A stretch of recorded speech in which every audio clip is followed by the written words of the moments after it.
Il-kap tal-Partit Nazzjonalista Bernard Grech sejħu l-ġurament ta' kap tal-Oppożizzjoni nhar l-Erbgħa li ġej. Dan kien ikkonfermat fl-laqgħa tal-Kumitat għax-xogħol tal-Kamra li saret eżatt qabel l-ewwel seduta parlamentari minn mindu deputati waqfu qalb tajjel tas-sajf.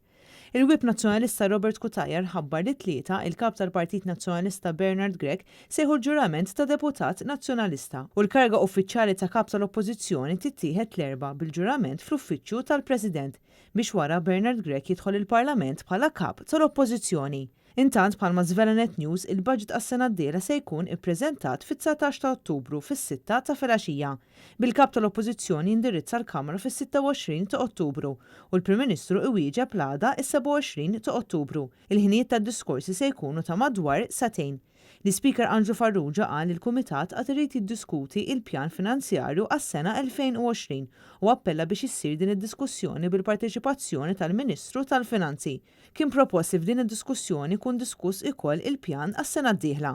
Preżenti għal din il-laqgħa li tmexxiet mill-Speaker Angelo Farrugia kien hemm il-Whip tal-Oppożizzjoni Robert Cutajar flimkien mal-Viċi Kap għall-Affarijiet tal-Partit Nazzjonalista David Aġus kif ukoll id-Deputat Prim Ministru Chris Fern, il-Ministru Edward Zammit Lewis u l-Whip tal-Gvern Glenn Bedingfield.